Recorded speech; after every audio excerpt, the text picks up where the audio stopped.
Mesdames et messieurs, bonsoir et bienvenue dans ce journal dont voici le sommaire. En attendant les résultats provisoires de la CENI, les missions d'observation électorale de l'Union africaine et de la CEDEAO se sont présentées devant les médias ce mardi au menu des échanges, la présidentielle du 18 octobre dernier. Développement local dans la cité des Agrumes, plusieurs infrastructures de base ont été réalisées à la faveur de la fête tournante de l'indépendance nationale. Désormais, la ville de Kindia présente un nouveau visage.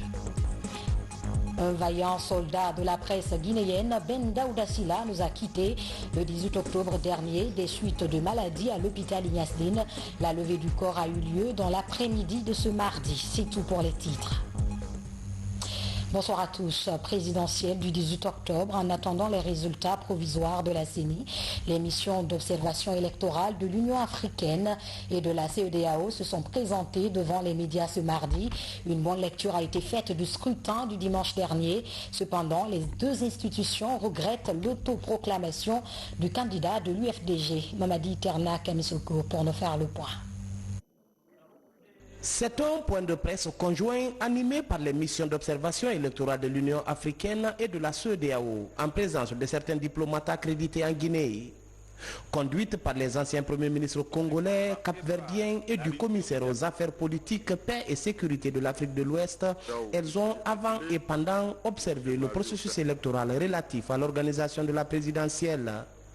Avec près de 130 observateurs internationaux, les deux missions ont dans leurs conclusions rendu un hommage à l'organe de gestion électorale, à la société civile et à l'ensemble des Guinéens pour la tenue du scrutin dans la paix, avant de déplorer l'autoproclamation du candidat de l'UFDG.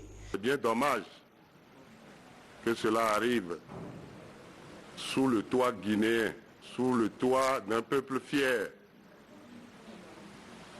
sur le territoire d'un peuple digne, le territoire de Samori.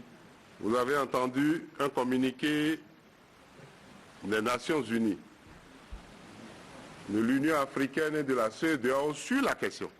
Si nous voulons bâtir nos pays, nous devons éviter le désastre, le chaos, parce que c'est Dieu qui donne le pouvoir. Pendant que les opérations de centralisation de voix se poursuivent dans les 38 circonscriptions électorales du pays, ces missions internationales trouvent que le vote du 18 octobre dernier s'est déroulé dans un climat de sécurité et de transparence exigé en la matière. Voilà ce que retient la mission de l'Union africaine. L'élection présidentielle du 18 octobre 2020 en République de Guinée est intervenu dans un contexte politique électoral tendu, laissant craindre légitimement des risques de violences graves.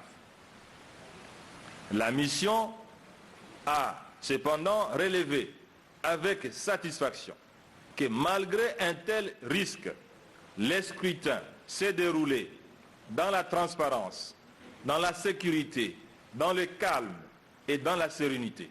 Preuve, encore une fois, de la maturité du peuple et des acteurs politiques guinéens. En attendant la publication des résultats provisoires par la CENI, les acteurs politiques et la population sont invités à la retenue. La CEDEAO encourage les électeurs à maintenir leur comportement exemplaire jusqu'à la proclamation définitive des résultats provisoires. Elle les exhorte à garder le sens élevé de responsabilité et à préserver les valeurs de tolérance et de paix. Le processus électoral s'est déroulé dans la paix conformément à la législation en vigueur en Guinée.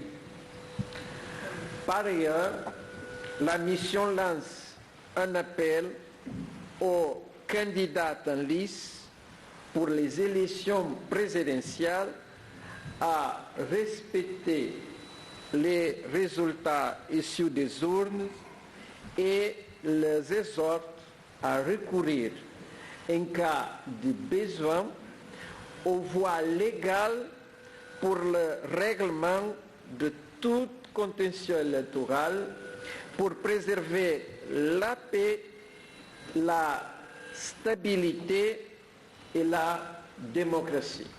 Ces missions internationales d'observation de l'Union africaine et de la CEDEAO disent suivre avec attention l'évolution de la situation sur le terrain.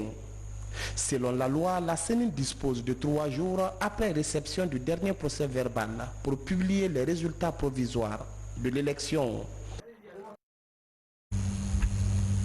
Vous suivrez après ce journal un large compte-rendu de cette conférence de presse.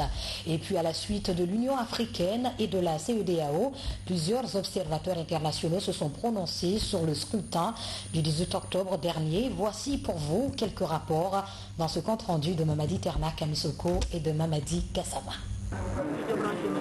C'est la structure qui a déployé le plus grand nombre d'observateurs lors de ces scrutins présidentiels. Avec ses 10 000 observateurs et sa task force basée à Conakry, le regard du peuple a suivi de bout en bout le vote des Guinéens. La proactivité de la CENI a corrigé les manquements au fur et à mesure et relevée par cette synergie des organisations de la société civile guinéenne. Au terme de l'analyse de l'ensemble des informations collectées sur le terrain, le regard du peuple présente son rapport sur le processus électoral. Dans l'ensemble, le scrutin s'est déroulé dans la quiétude et la sérénité. À ce stade de la collecte et de l'analyse des informations, le taux de participation est autour de 76,41%, plus ou moins 2,5% sur le plan national. Par ailleurs, le RDP regrette la publication de résultats non officiels par des responsables et militants des partis politiques sur les réseaux sociaux et médias classiques. Ces actes ne sont pas de nature à garantir la paix, la quiétude sociale et la bonne finalisation du processus. Le Conseil d'action concertée, Nouvelles Perspectives et l'Union des jeunes de la CEMAC sont 3 organisations de la société civile africaine qui ont aussi déployé une 50aine d'experts électoraux. Dans leur conclusion, un hommage est rendu au peuple de Guinée pour son attachement à la paix et à la démocratie. Pour ces missions d'observation, la présidentielle de dimanche s'est globalement bien déroulée. Félicite le président de la CENI et son staff directeur pour s'être acquittés au niveau technique et organisationnel de leur mission. Adresse ses félicitations au peuple guinéen pour son niveau élevé de conscience quant à la préservation de la paix. La CAFAC exhorte les acteurs politiques à ne pas prononcer de déclarations inopportunes et irresponsables de proclamation des résultats qui pourraient semer troubles et confusion. La mission d'observation des experts électoraux des zones CEMAC a constaté que le scrutin du 18 octobre 2020 s'est déroulé dans le calme, la sérénité, l'équité et la transparence. Elle déclare donc le scrutin du 18 octobre 2020 libre et démocratique. En résumé, une nouvelle perspective, qui est une organisation internationale non gouvernementale, valide l'élection présidentielle du 18 octobre. Elle s'est réellement bien passée et a respecté toutes les mesures barrières du Covid-19. La coordination des experts électoraux africains et la coordination des observateurs internationaux de la société civile se sont aussi montrés satisfaits du travail accompli jusqu'à ce jour dans le cadre de l'organisation de cette élection présidentielle, avant de regretter la déclaration du candidat de l'UFDG. La coordination de la mission internationale des observateurs de la société civile africaine COMISCA condamne avec fermeté et rigueur cet acte incivique, scandaleux et antidémocratique. Elle demande aux autorités compétentes de prendre toutes les mesures nécessaires afin de barrer la route à l'impérialisme et à ses valets locaux. La COMISCA, dans son ambition de promouvoir la démocratie et la quiétude sociale, demande à la population à plus de sérénité dans leurs localités respectives et n'est espéré que l'institution compétente en charge de proclamer les résultats. Nonobstant quelques manquements et irrégularités suscités, ne pouvant pas mettre en cause globalement le bon déroulement de tout le processus électoral du 18 octobre 2020 en République de Guinée, la mission d'observation électorale internationale de la coordination des experts électoraux africains s'accorde pour affirmer que l'élection présidentielle du 18 octobre 2020 remplit les normes internationales en matière électorale. Tous ces observateurs nationaux et internationaux disent accompagner la Guinée à consolider sa jeune démocratie dans un climat de paix. Vous le savez tous, hier lundi dans l'après-midi, le président de l'UFDG s'est autoproclamé vainqueur. Cela n'est pas resté sans conséquences dans la cité. À l'issue donc de cette déclaration, les plateformes déployées pour l'observation du processus électoral ont invité les partis en lice à se conformer aux directives de la loi. C'est une compilation de Bernard Tonguino et Abraham Christophe Conté. Ils étaient nombreux à participer à l'observation du scrutin du 18 octobre. Les acteurs de la société civile déployés sur le terrain ont travaillé à la remontée des informations électorales. À l'image de la COSEG, Coalition citoyenne pour les élections et la gouvernance. Après l'élection, la structure présente son rapport devant la presse. Dans le cadre de cette élection, les premières observations faites par la COSEG se résument comme suit. 99% des bureaux de vote observés ont ouvert avant 9 h, dont 29 avant 7 h et 70 entre 7 h et 8h59. 97% des bureaux disposaient de la totalité du matériel obligatoire. 99% des urnes ont été scellées conformément au code électoral. 83% des bureaux de vote ont ouvert avec le nombre complet des membres des bureaux de vote, c'est-à-dire 5 membres selon le code électoral. Dans 99% des bureaux de vote observés par la COSEG, les agents électoraux ont vérifié l'existence du nom de l'électeur sur la liste d'émargement. Autre plateforme présente sur le terrain de l'observation, la COCOPEL, Coalition citoyenne pour l'observation du processus électoral. Cette plateforme, composée de plusieurs organisations de la société civile, a déployé plus de 3000 observateurs sur le terrain.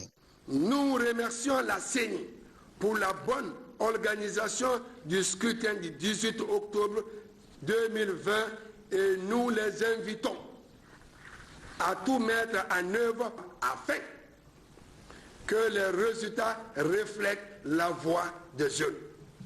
Aux partis politiques qui ont participé au scrutin, de respecter le peuple qui a accompli de façon historique son droit civique dans la responsabilité et le calme. La cellule d'éveil électoral WANEP Guinée a aussi fait son rapport. Après 3 jours de travaux d'observation du processus électoral, la structure fait des recommandations à l'endroit des acteurs politiques. À la Commission électorale nationale indépendante CENI de conclure le processus de révision et de fiabilisation du fichier électoral qui continue de relever des limites. De conduire le processus de compilation des résultats et de publication des tendances dans l'ouverture et la transparence totale. D'agir dans le sens de retrouver la cohésion et sa neutralité vis-à-vis de l'exécutif et des acteurs politiques. Aux partis politiques candidats, d'éviter toute guerre de diffusion de résultats ou de désignation de gagnants en attendant les communications officielles des instances habilitées à programmer les résultats provisoires et définitifs. Le réseau COGELPED, après une série d'actions d'information, de sensibilisation, des sondages et d'observation du scrutin, fait un rapport de la journée électorale. Nous pouvons tirer la conclusion sur la base de la remontée et le traitement des anomalies observées que les conditions techniques réunies étaient globalement satisfaisantes pour conférer au scrutin de l'ouverture à la fermeture des bureaux de vote le caractère libre, transparent et équitable. Dans l'attente des résultats provisoires de l'élection, ces acteurs de la société civile poursuivent l'observation des opérations de centralisation des procès-verbaux.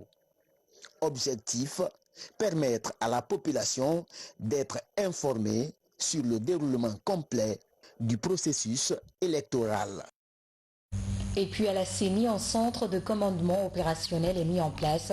Sa mission est de résoudre les problèmes auxquels l'institution électorale pourrait être confrontée pendant et après le vote. Makeme Donzo. Le centre de commandement opérationnel de la CENI règle des problèmes du terrain au fur et à mesure. Ce comité est composé des représentants des partis candidats à la présidentielle du 18 octobre, de la société civile et les commissaires de l'institution électorale. Parmi les problèmes analysés, il y a le processus de remontée des procès-verbaux vers les commissions administratives de centralisation de vote, CACV. Nous sommes là, et disons, dans cette cellule technique pour pouvoir poser ces problèmes à la CENI et pour que, et disons ensuite, la CENI puisse régler le problème sur le terrain. Dans tous les bureaux de vote, les délégués ont été acceptés. Ça peut être l'incompréhension entre les agents dans les délégués de bureaux de vote, mais tous les bureaux de vote que moi j'ai visités, il y a eu la représentation des délégués de tous les partis politiques, sauf des partis qui sont en manque de fournir des délégués de bureaux de vote. Mais tous les délégués ont été acceptés depuis l'ouverture des bureaux de vote jusqu'au dépouillement. Pour le transport des procès-verbaux, un dispositif de contrôle est mis en place par la CENI dans chacun des 14 938 bureaux de vote. La CENI a accédé à une préoccupation fondamentale qui a été portée même par la mission d'observation de la CEDEAO. Il s'agissait de la mise à disposition de la copie des procès-verbaux aux partis politiques. Donc, étant donné dans la pression, les préoccupations reçues par les partis politiques et la préoccupation du peuple, la pression du peuple qui n'est rien d'autre que l'organisation des élections du 18 octobre parce qu'elle est issue de l'application de la Constitution. Et donc ces deux mises ensemble, la CENI a trouvé une copie de procès-verbal qui est le 6 exemplaire qui est remis au parti qui a récolté le plus grand nombre de voix dans les bureaux de vote.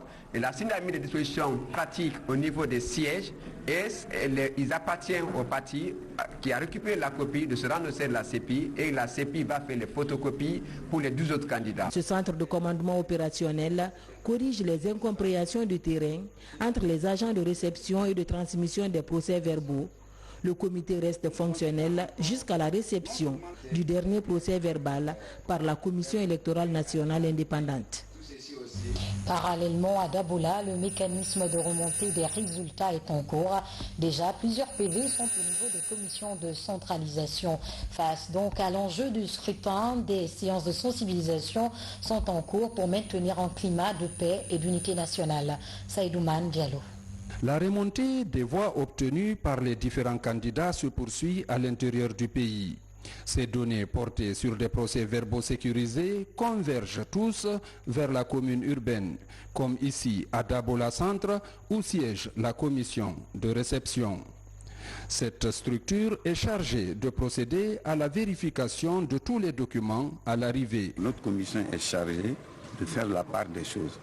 Sur le coup, nous enlevons des enveloppes destinées à la commission de centralisation des résultats et nous les transmettons directement contre une décharge qui nous donne. Et quant au lot de la CENI, nous mettons dans une enveloppe également le lot du ministère de l'administration du territoire. Maintenant, les démembrements qui sont sur place, nous les remettons directement. La CENI également, nous faisons le lot et nous transmettons aux représentants de la CENI sur place. Et aussitôt terminé, les documents passent ensuite à la centralisation. Cette deuxième commission, présidée par un magistrat, passe également à la loupe tous les bulletins jugés nuls pour une certification. Face à cette situation, autorités et élus locaux appellent au respect des principes du processus électoral et au renforcement de la paix dans la localité. L'appel que je lance, c'est la retenue. J'appelle tout le monde, tous les Guinéens, les leaders des partis politiques, les associations, les citoyens. J'appelle tout le monde à la retenue. J'appelle tout le monde à l'acceptation et à la compréhension de l'autre. Il faut pouvoir se mettre à la place de l'autre pour le comprendre. Nous devons savoir de toute façon que la Guinée est notre maison commune. Aujourd'hui, l'enjeu, c'est la préservation de la paix, de l'unité nationale, la quiétude et la poursuite de grands projets de développement. Sur le terrain déjà, des crières publiques s'activent dans la sensibilisation. Ceci pour une paix durable en Guinée. Après les opérations de vote et de dépouillement des bulletins, à Koya, le regard est maintenant braqué sur les CACV, Commission administrative de centralisation des votes. Là-bas aussi, les procès-verbaux des circonscriptions électorales sont à la disposition de la Commission de centralisation. Mangué Dantoumassouma pour le compte-rendu. À Koya, tous les procès-verbaux des 4 circonscriptions électorales de la préfecture sont arrivés au siège de la commission administrative de centralisation des votes. Sur place, les membres de cette structure sont attelés à la tâche. Au jour d'aujourd'hui, je vous affirme sans embâche que tous les résultats issus des différentes CESPI et CECI sont déjà dans nos murs. La commission de réception et de centralisation des PV en a fini. Au centre-ville et environnant, les citoyens reprennent la vie habituelle. Dans cette période d'attente, tous prônent l'apaisement. Que tout le monde accepte les résultats des urnes.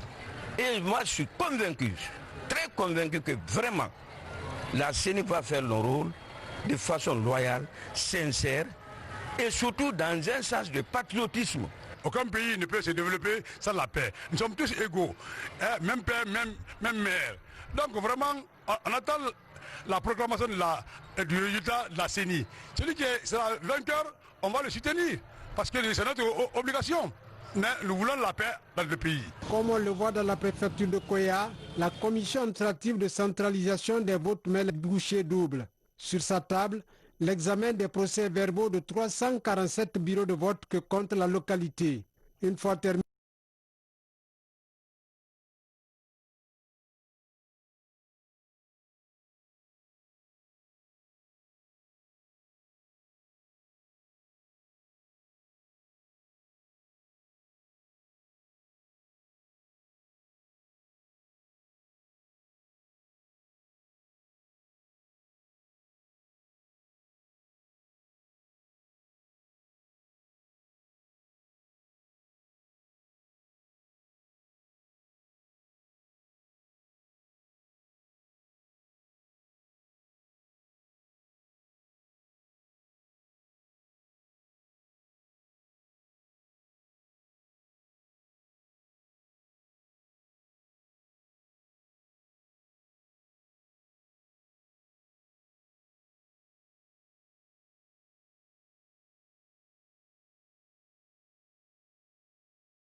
indépendante, de façon responsable et dans le respect de l'éthique et de la déontologie, en privilégiant les faits, rien que les faits. Ce que nous pouvons faire avec les journalistes qui ont la qualité en la matière, c'est de pouvoir mettre à leur disposition les informations qu'il faut. Quand ils ont besoin des informations, notre devoir, c'est de mettre ça à leur disposition pour qu'ils puissent véhiculer. Ils ont la manière de pouvoir reformuler, ils ont la manière de pouvoir traiter, ils ont la manière de choses, mais il faut mettre l'information à leur disposition. La direction générale du centre de formation du département de la communication compte pérenniser ce genre d'échanges. Objectif, aider les journalistes et d'autres acteurs de la société civile à toujours participer à la stabilité et au renforcement du tissu social en Guinée. Développement local à Kindia, plusieurs infrastructures de base ont été réalisées à la faveur de la fête tournante de l'indépendance. Aujourd'hui, la cité des agrumes affiche un tout nouveau visage et cela est à mettre à l'actif du chef de l'État, professeur Alpha Condé. Mamadou Saléoba. Ce sont plusieurs infrastructures modernes qui sont sorties de terre dans la cité des agrumes. La maison des jeunes de la ville, le commissariat urbain ou encore la gendarmerie affichent une nouvelle image. D'autres édifices publics sont en chantier comme le grand marché de la ville. Au nom de toutes les braves femmes vendeuses de Kindia, nous sommes fiers de ce travail-là. Donc si il nous fait ça là, Nous allons tout faire pour bien entretenir ce marché-là. Nous avons pensé à la main-d'œuvre locale. Nous avons recruté beaucoup de jeunes de Kindia au niveau de la production des briques BTS, au niveau de sa construction, le traitement des briques. Nous avons déjà des bâtiments qui sont achevés à 98%. Seulement le grand marché de Kindia dont nous venons de commencer il y a de cela 3 mois. Et la direction régionale de la sûreté, là aussi nous sommes au niveau de la clôture. Tous les autres sites sont déjà prêts à être livrés aux autorités. À l'image de Kindia, les préfectures de Télimélé et de Koya ont aussi bénéficié de plusieurs réalisations. Dans ces deux villes, la Société nationale d'aménagement et de promotion immobilière travaille à livrer les infrastructures administratives et sociales dans le délai contractuel. Dans le cadre du 62e anniversaire de la fête de l'indépendance, nous avons réalisé 142 ouvrages dans les 5 préfectures de la région de Kindia. Malgré le Covid-19, tous nos ouvrages sont pratiquement terminés à plus de 95%. À la satisfaction des populations de Télémélé, parce que ces infrastructures ont changé positivement la physionomie de Télémélé. Et nous qui avons suivi ces constructions depuis le départ,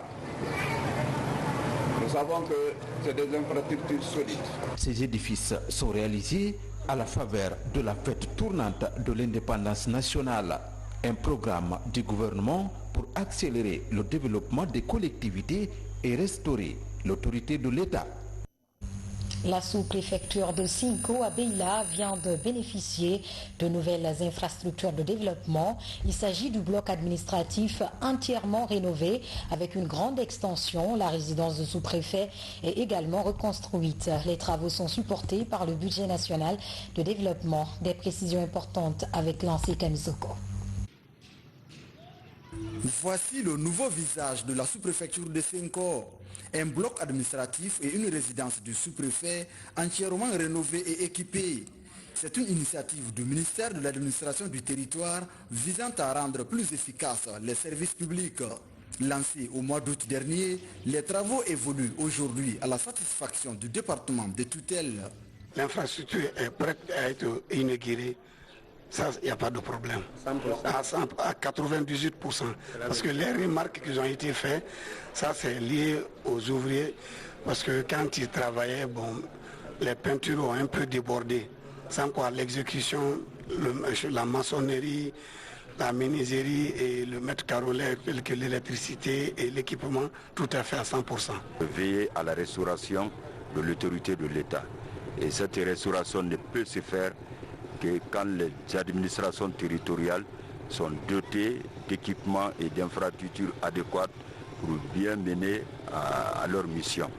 C'est dans ce cadre-là, avec l'appui du ministère du Budget, sur l'initiative de son Excellence, M. Général Bourema Condé, ministre de l'administration du territoire. Cette réforme de l'administration est vivement appréciée par les communautés bénéficiaires. Devant les émissaires du gouvernement, elle exprime toute leur gratitude au président de la République, le professeur Alpha Condé. Je remercie le professeur Alpha Condé pour les différentes initiatives dans la sous-préfecture de Cinco. Je commence d'abord par les 3 actions de l'ANAFIC, dont on a eu une école à dimension régionale qui est à Syria, le port de santé à Kulundu, le marché de bétail à Cinco, district central de Cinco, plus les 2 rénovations de blocs administratifs et la résidence de M. le sous-préfet. Également, je remercie le ministère pour ce bijou. Financé par le budget national de développement, cette réalisation est le début d'un vaste programme de réhabilitation des infrastructures sociales de base. La presse guinéenne en deuil, un de ses vaillants soldats, Ben Daouda Silla, a tiré sa révérence le dimanche 18 octobre dernier des suites de maladie à Conakry après la levée du corps à l'hôpital Ignasdine, suivi d'un symposium dans la cour du ministère de la Communication. L'homme a rejoint sa dernière demeure ce mardi dans l'après-midi.